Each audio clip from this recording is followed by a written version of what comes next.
Bonjour à tous, aujourd'hui on va parler du deep learning. Le deep learning, c'est un domaine de l'intelligence artificielle qui a littéralement explosé ces dernières années. Vous en avez peut-être déjà entendu parler si vous avez vu ma vidéo sur le Go, ou bien si vous avez vu il y a quelques mois ces images un peu psychédéliques qui ont été publiées par Google et qui représentaient soi-disant un algorithme de deep learning en train de rêver. Alors aujourd'hui, on va voir ce que c'est que le deep learning et comment ça se positionne par rapport aux autres champs de l'intelligence artificielle.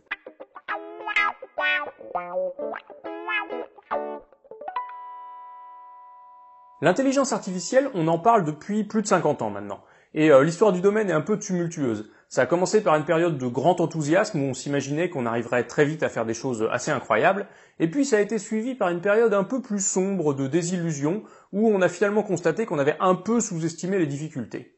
Alors, je ne vais pas vous refaire l'histoire du domaine, mais ce qu'il faut savoir, c'est que dans les années 90, après cette période un peu de désillusion, il y a eu une renaissance de l'intelligence artificielle sous la forme de ce qu'on appelle le machine learning, ou l'apprentissage automatique en bon français. Le machine learning, c'est un domaine qui étudie comment des algorithmes peuvent apprendre en étudiant des exemples. Et on va voir exactement ce que ça veut dire. Et le deep learning dans tout ça, ou l'apprentissage profond, c'est juste une manière particulière de faire du machine learning. Et je vais vous expliquer en quoi elle est originale et pourquoi elle a explosé ces derniers temps. Pour comprendre comment des ordinateurs et des algorithmes peuvent apprendre à faire des choses, on va partir d'un exemple très très simple. Imaginons que vous soyez un botaniste et que vous vous intéressiez à une certaine espèce d'arbre. Bon, vous vous promenez en forêt et puis vous faites des observations, et sur chaque arbre que vous croisez, vous relevez sa hauteur et le diamètre de son tronc. Et puis vous consignez toutes vos observations dans un tableau de données. Alors voilà le tableau, chaque ligne représente un arbre différent dont vous avez mesuré le diamètre et la hauteur. Alors une chose simple qu'on peut faire quand on a des données comme ça, c'est de les représenter graphiquement. On met le diamètre en abscisse, la hauteur en ordonnée, et puis chaque point va représenter un arbre différent que vous avez mesuré. Et voilà ce qu'on obtient. Alors vous, avec vos yeux et votre cerveau d'être humain, vous voyez qu'il y a un truc notable dans ces données. Tous les points sont en gros à peu près alignés, et on a très envie de faire passer une droite. Faire passer une droite comme ça, c'est vraiment une bonne idée, parce que ça nous permet de généraliser. C'est-à-dire qu'on a un certain nombre d'observations sur des cas particuliers, qui sont les arbres qu'on a mesurés, et on en tire une relation générale qui est cette droite. Et grâce à ce lien qu'on a découvert dans les données, on va pouvoir faire ce qu'on appelle de la prédiction. La prédiction, ça veut dire que si je prends un nouvel arbre de la même espèce qu'on n'a pas encore mesuré, et que je vous donne son diamètre, vous pouvez, grâce à cette droite, estimer sa hauteur. Alors le terme de prédiction, il est peut-être un peu mal choisi, parce qu'il ne s'agit pas de prédire l'avenir, il s'agit plutôt de deviner une valeur qu'on ne possède pas. Donc je résume la démarche, on prend des données, qui sont des observations particulières, on découvre un lien dans ces données, et ce lien nous permet de généraliser, de faire des prédictions. Ici, on a tous les ingrédients de ce que c'est que le machine learning. Le machine learning, c'est essayer de faire la même chose avec des algorithmes. Alors supposons qu'on prenne ces mêmes données et qu'on les donne à un ordinateur. On peut très bien imaginer un algorithme qui va chercher, comme nous, à faire passer une droite parmi les points. Une droite, c'est défini par deux choses, une pente, petit a, et une ordonnée à l'origine, qu'on va appeler petit b. Vous savez, c'est le classique y égale ax plus b. On peut imaginer un algorithme qui fasse varier a et b jusqu'à trouver une droite qui colle bien au nuage des points. Alors souvent, l'image qu'on prend, c'est de s'imaginer que a et b, les paramètres de la droite, c'est un peu comme deux boutons que l'algorithme peut faire tourner jusqu'à trouver la meilleure droite possible. Et une fois qu'on a fait ça, on touche plus à nos deux boutons et on a une droite qui permet à l'algorithme de généraliser, d'extrapoler à des cas qu'il a jamais vus. Il suffit d'utiliser l'équation de la droite. Et voilà, le machine learning, en gros, c'est ça. On a des données, ici sous la forme d'une entrée X et d'une sortie Y, on les présente à un algorithme qui a des boutons et qui les tourne, jusqu'à ce qu'il ait compris le lien entre X et Y. Ça, c'est tout ce qu'on appelle la phase d'apprentissage. Et puis une fois que c'est fait, on peut faire des prédictions. Et ça, c'est le but ultime d'un algorithme de machine learning, être capable de faire des prédictions, des extrapolations. Alors évidemment, ici, j'ai pris un exemple super basique. En entrée, on n'a qu'un seul nombre X, qui est le diamètre de l'arbre, en sortie, un seul nombre Y, qui est sa taille, et en plus, le lien entre les deux, il est très simple, puisque c'est une simple droite. Mais dans les vrais problèmes de machine learning, on peut avoir des relations qui sont beaucoup plus compliquées. Et puis surtout, on peut avoir beaucoup plus qu'une seule donnée en entrée. Alors pour le voir, on va prendre quelques exemples d'applications du machine learning. Vous avez certainement déjà remarqué que votre fil Facebook, il vous montre pas toutes les nouvelles de vos amis ou des pages auxquelles vous êtes abonné. Il en choisit seulement certaines et il vous les présente dans un certain ordre. Derrière, il y a un algorithme de machine learning qui essaye de comprendre quelles sont les nouvelles qui ont le plus de chances de vous intéresser. Cet algorithme, il prend en entrée tout un tas de caractéristiques de la nouvelle, qu'il a postée, quand, de quoi elle parle, sa nature, etc. Et il essaye de prédire si ça va vous intéresser ou pas. Un autre exemple d'utilisation du machine learning, c'est la détection de fraude sur Internet. Chaque fois que vous utilisez votre carte de crédit sur Internet, il y a un algorithme quelque part qui tourne pour essayer d'estimer si c'est bien vous ou si c'est une fraude. Et pour ça, il utilise des données d'entrée qui sont la nature de la transaction, sa localisation, son montant, et puis tout un tas d'autres données du même genre. Encore un autre exemple d'utilisation du machine learning dont on va particulièrement parler aujourd'hui, c'est la reconnaissance d'images.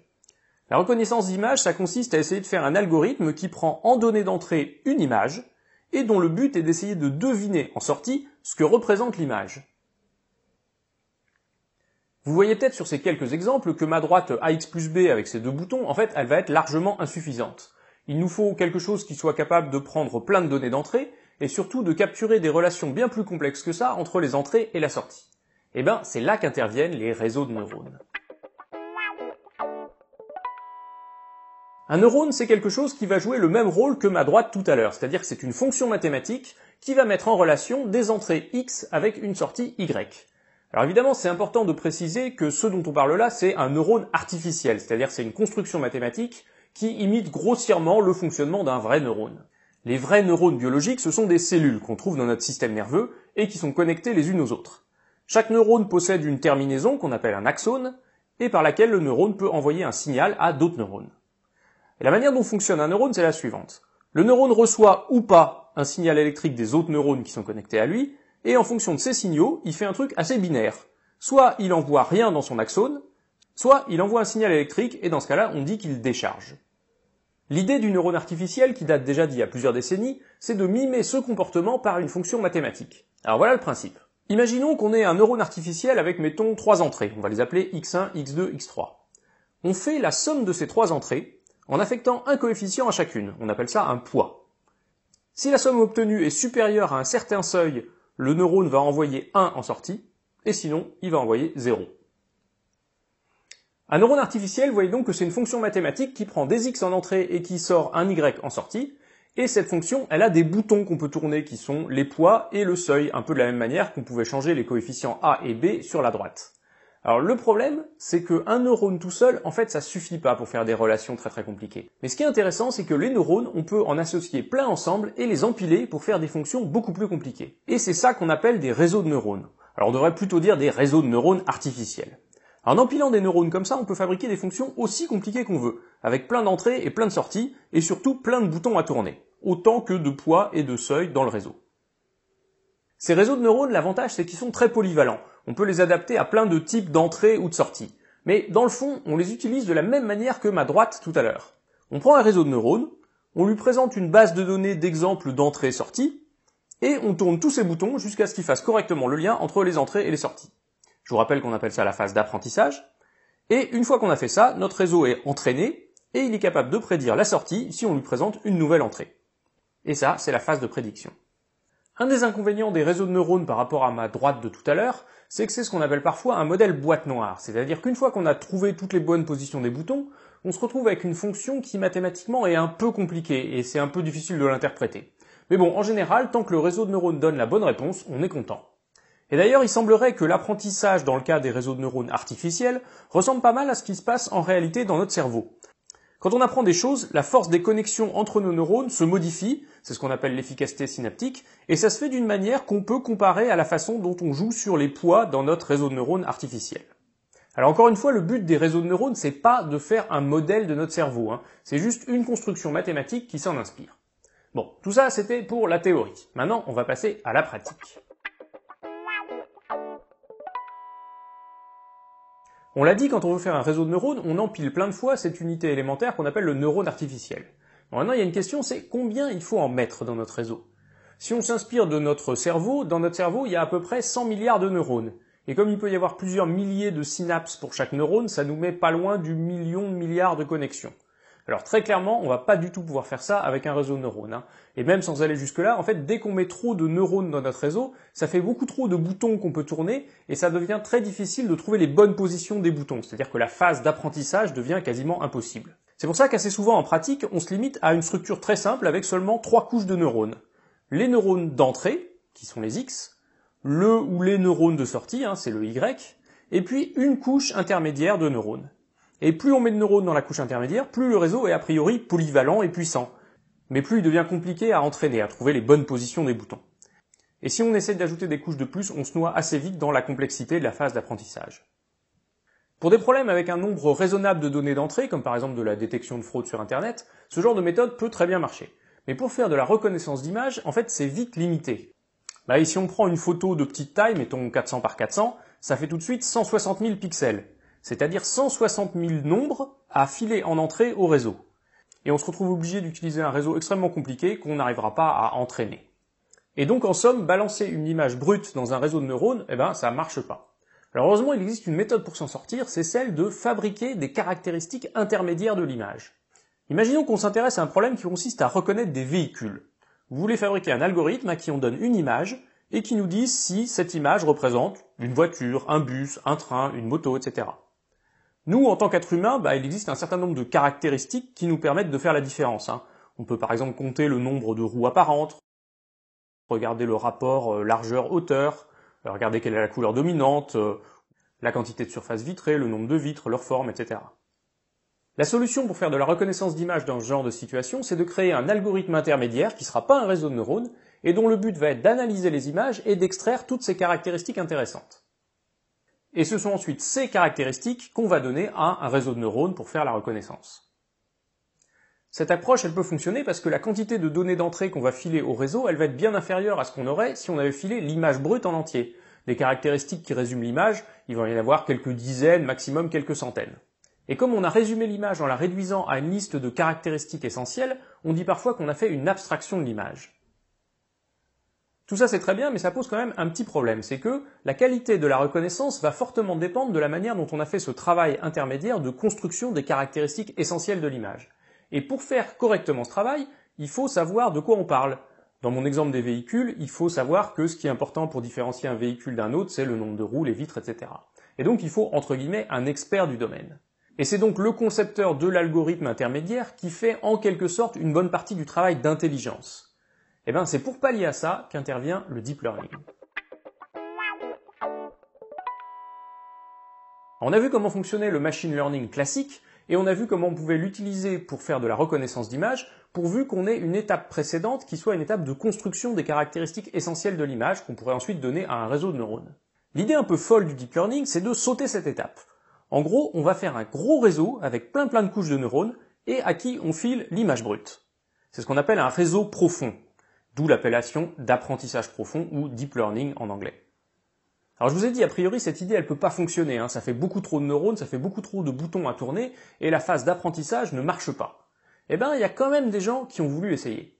Un de ces pionniers, c'est un Français qui s'appelle Yann Lequin, et qui a commencé à utiliser ces méthodes dans les années 90. Alors à l'époque, la communauté de l'intelligence artificielle n'était pas du tout convaincue, et préférait s'intéresser à d'autres trucs. Et pendant à peu près 2 décennies, il n'y a qu'une poignée de personnes dans le monde qui ont continué à essayer de faire du deep learning. Sauf qu'en 2012, il y a eu une explosion.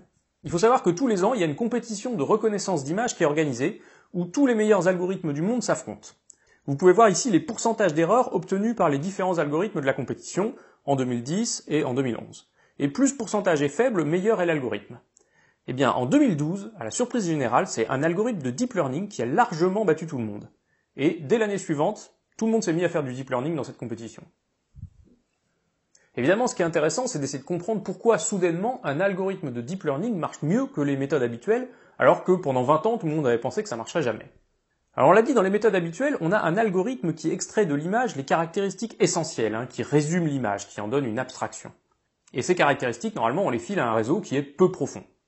Le petit miracle qui se produit avec le deep learning, c'est que si on a réussi à entraîner le réseau correctement, on se rend compte que les couches supérieures contiennent ces caractéristiques essentielles, tous les éléments importants de l'image qui peuvent servir à la reconnaître. C'est-à-dire que l'algorithme les a fabriqués lui-même, il les a découverts sans qu'on ait eu besoin de faire le travail pour lui. Si on reprend l'exemple de la reconnaissance de véhicules, ça veut dire qu'on n'aurait pas besoin de dire à l'algorithme ce que c'est qu'une roue et le fait qu'une roue c'est important pour reconnaître un véhicule. Non, l'algorithme en fait découvrirait tout seul le concept de roue et l'importance de la roue pour classifier les véhicules. Donc je vous l'ai dit, suite au succès spectaculaire d'un algorithme de deep learning dans la compétition de reconnaissance d'image de 2012, tout le monde s'est mis à faire du deep learning. Et Yann Lequin, qui était resté entre-temps un petit peu dans l'ombre, est soudainement devenu une des superstars de l'intelligence artificielle. Évidemment, tout le monde s'est mis à embaucher des spécialistes de deep learning. Google, Amazon, Baidu, etc. Et puis bien sûr Facebook qui a embauché Lequin comme directeur de son laboratoire d'intelligence artificielle. Alors il y a quand même quelque chose que j'ai pas encore dit, c'est pourquoi cette méthode à laquelle personne ne croyait il y a encore quelques années s'est mise à marcher soudainement. Eh bien comme souvent, il y a plusieurs raisons. D'abord, les algorithmes ont progressé, comme toujours. Notamment, contrairement à ce que je peux laisser penser, on n'utilise pas n'importe quel réseau profond. C'est pas juste un tas de neurones empilés, et on a des architectures particulières qui fonctionnent bien. Il y a aussi bien sûr une raison matérielle, c'est la puissance de calcul. Et notamment les progrès des processeurs de cartes graphiques, les GPU, qui sont plus puissants que les processeurs traditionnels quand il s'agit de faire des choses liées à l'image. Mais la vraie raison du succès des algorithmes de deep learning, notamment en reconnaissance d'image, ça a été la disponibilité des données. Je vous ai dit, quand on fait un réseau profond, on peut se retrouver avec des milliers, voire des millions de neurones, et donc ça peut faire des millions de boutons qu'il faut tourner pendant la phase d'apprentissage jusqu'à trouver la bonne relation. Et bien pour faire ça, il faut des millions d'exemples à montrer au réseau. En 2009, il y a un laboratoire de Stanford qui a rendu public une base de données qui s'appelle ImageNet, et qui contient aujourd'hui plus de 15 millions d'images classifiées. C'est-à-dire qu'on a des images, et en face de chaque image, on a une description de ce que c'est, c'est-à-dire une voiture, un chien, une vague, etc. Et il y a plus de 10 000 catégories différentes. Alors vous pouvez faire le test, et vous pouvez chercher dans ImageNet, par exemple, les images qui représentent un chat, et je crois qu'il y en a plusieurs dizaines de milliers. Et donc quand on balance toutes ces images à un algorithme de deep learning, on n'a pas besoin de lui dire quelles sont les caractéristiques essentielles qui font qu'un chat est un chat. La forme de la tête, la couleur des yeux, la taille des oreilles, etc. L'algorithme va les découvrir tout seul. À l'heure actuelle, on peut faire des réseaux profonds qui ont plus d'une centaine de couches et plusieurs millions de neurones. Alors on est encore très très loin du cerveau, mais les performances en reconnaissance d'image sont quand même assez spectaculaires. Vous pouvez voir quelques exemples ici. Et quand on sait que chaque jour sur Facebook, c'est près de 800 millions d'images qui sont uploadées, on comprend bien leur intérêt pour avoir un algorithme qui soit capable de reconnaître rapidement ce qu'il y a dans une photo. Alors c'est vrai que des fois, ça rate. Heureusement, il y a d'autres applications du deep learning que celle d'analyser les détails graphiques de notre vie privée qu'on partage sur les réseaux sociaux. Par exemple, il existe des algorithmes qui sont capables d'analyser des scènes sur une image et de les décrire automatiquement par une phrase. Ça peut être plutôt utile pour les malvoyants. Une autre application, c'est la conduite autonome. Vous savez, la voiture qui se conduit toute seule et dont on parle beaucoup en ce moment. Pour reprendre un exemple qui est donné par Fei Fei Li, qui est une des pionnières de ImageNet, c'est quand même vachement important pour une voiture autonome d'être capable de reconnaître un sac en papier qui est froissé sur la route et sur lequel elle pourrait rouler, d'un rocher qui est posé au milieu de la route et qu'il vaudrait peut-être mieux éviter. Mais une des applications que je trouve les plus intéressantes du deep learning, c'est la capacité à fabriquer des images. Je vous ai dit tout à l'heure, un algorithme de deep learning, un réseau profond, si vous lui donnez une image brute en entrée, il va découvrir tout seul comment résumer cette image brute par une série de caractéristiques essentielles. Et là je simplifie beaucoup, mais en gros, on peut essayer de prendre le réseau dans l'autre sens, et de faire en sorte que si on lui donne en entrée une série de nombres, il produise une image en sortie. Et cette image, elle sera nouvelle, elle sera unique, et elle aura les caractéristiques correspondantes à ce qu'on a entré. Mais ce sera une image inventée de toutes pièces. Les algorithmes qui sont capables de faire ça, c'est ce qu'on appelle des modèles génératifs. Par exemple ici, vous voyez un exemple récent qui est assez spectaculaire. On a utilisé un modèle génératif créé par un algorithme de deep learning pour créer des chambres à coucher. Donc vous avez toute une série de chambres à coucher qui ont été inventées par un algorithme. Et ça marche aussi avec des chaises, ou alors avec des personnages de manga.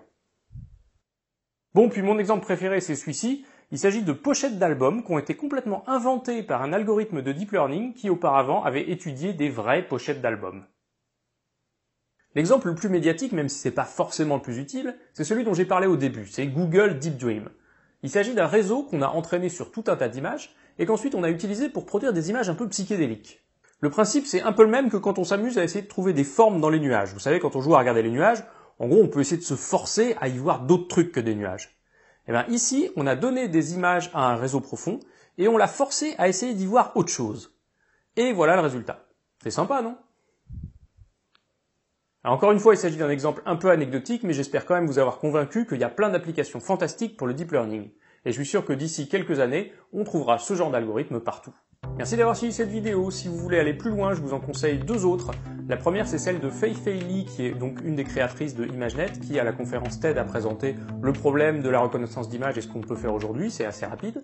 Si vous voulez aller quand même beaucoup plus loin, vous pouvez aller voir la leçon inaugurale de Yann Lequin au Collège de France. Ça dure plus longtemps et il va beaucoup plus dans les détails. Comme d'habitude, vous pouvez me retrouver sur les réseaux sociaux, Facebook, Twitter. Vous pouvez me soutenir sur Tipeee. Merci à tous les tipeurs qui me soutiennent. Vous pouvez aussi aller jeter un œil à mon bouquin que j'ai sorti chez Flammarion. Et pour ceux qui sont intéressés à me rencontrer en vrai, je serai le 16 avril à Vulgarisator à Lyon. Donc n'hésitez pas à aller voir et n'hésitez pas à venir assister à toutes les conférences. Merci et à bientôt.